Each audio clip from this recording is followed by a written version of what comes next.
Hi, everyone. Welcome back to the library. This is Sarah, and today I want to introduce you to one of my favorite academic tools of all time, Zotero. So here I am at www.zotero.org, and you can see right here in the description that Zotero is a free, easy to use tool to help you collect, organize, annotate, cite, and share research. And I can tell you that I personally use it on a regular basis to do each of these things. Now, there's lots of information here on the Zotero website about the nuts and bolts of using the tool, and there are great videos elsewhere on YouTube to give you some expert tips. Today, I just wanted to introduce you to the tool and very quickly demonstrate how I use it in my day to day workflows. So the first thing you'll want to do if you decide to use Zotero is to download it, which is pretty straightforward. Obviously, you're going to want to click on the download button, and there are two components. In order to use Zotero, you will need to download the software. It defaults to Windows, but they do have versions for other operating systems. And the second part is optional, but I find it greatly increases the convenience of the tool, and that's the browser extension. Again, this defaults to Chrome, but there are also browser extensions available for these other browsers. So I've done both of those things. They're on my machine. And now I will go ahead and head over to Zotero. This little icon on the bottom with the Z and the hexagon is the Zotero icon. And that takes me to my Zotero library. Today, we will start a new collection and start a new project. So I'm going to do a search on the effectiveness of chocolate milk as a exercise recovery drink.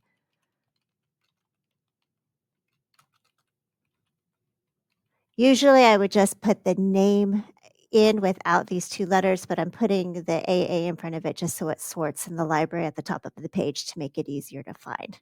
So if I click on this, here's my completely empty Zotero collection. Now, this is just going to chill out in the background for a while we're doing our research thing. So here I am over at the library's website. You can see I've done a search on chocolate milk and exercise recovery, and here are some search results. And how I go about gathering resources is I will open things that look relevant, maybe skim the abstract, and if they look even remotely relevant to my project, I'm going to save them into my Zotero folder by clicking on this icon up here.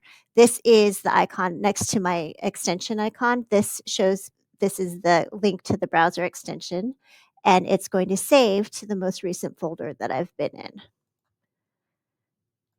Go back to my search results. Maybe I'll find another one. There are ways to batch export multiple uh, search results over to Zotero together at the same time, but we do not have time to get into that today. Um, and it's not just scholarly articles that will carry over to Zotero. Here I'm just on the open web, ran the same search, and maybe this is a popular source that I, for whatever reason, want to check out on this project. I can even do, this one's a YouTube video. And if you'll notice up here, whoops, now that I'm in YouTube, my little Zotero icon in the upper corner has changed from a document to a webcam to show you that it is the type of research you're saving. Okay, so you can add as many resources as you want to. Now I'm going to go back to my Zotero folder, and the things that I have collected are here in my folder. And you can tell by looking at these icons what type of resource they are. If you also see this little PDF over here icon, because I was able to access the full text of the article through the library's website, it went ahead and pulled in a copy of that PDF. So it will be stored right there for me whenever I need it. Now I can go over here. On this right-hand pane is the metadata pane, and it's going to give you all of the information that is needed to cite each of these sources. I can add notes about each resource. I can, if I want to organize things in a different way, I can add tags, or I can even link um, uh, related articles. Say I found another article by this same author. If I want to add a link to link these two articles, I could do that. Okay, let's pretend that the research and analysis portion of this project is finished and we are ready to write the paper. I'm going to go ahead and open up a Word document. And because I've downloaded Zotero to my computer, it has automatically put in a Zotero plugin into Microsoft Word. There's also a plugin for Google Docs, but today we're going to use Word.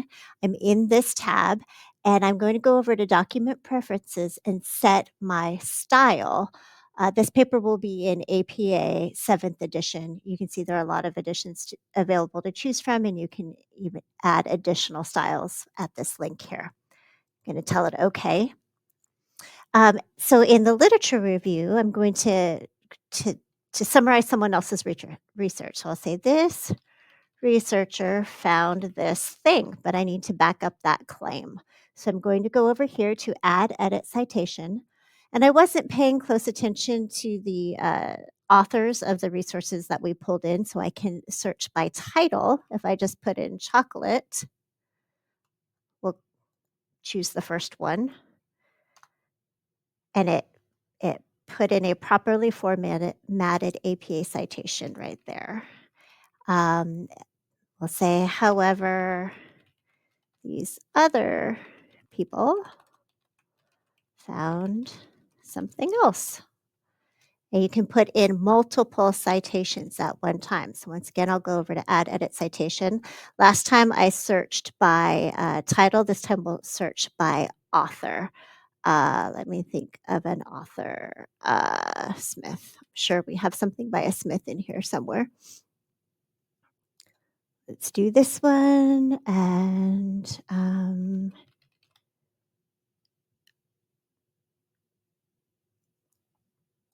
we'll just pick a couple of random citations. Okay, so we go along this way and write the entire paper. Now the paper is finished and it's time to create the reference section, or in some styles, it's called the bibliography. You just go up here, add edit bibliography, and it's going to automatically generate your references from everything that you've cited in the body of your paper. Well, this is wonderful and magical. One caveat is that Zotero does not let us off the hook for knowing our citation styles.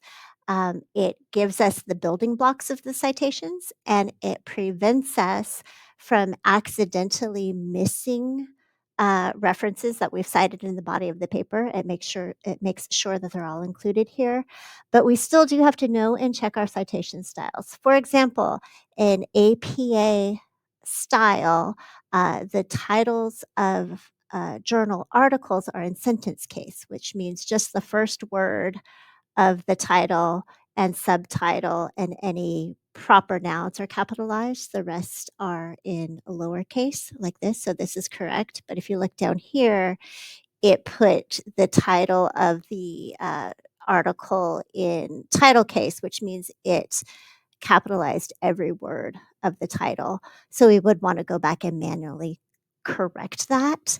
But I still think that this is a valuable tool for helping you format your projects correctly.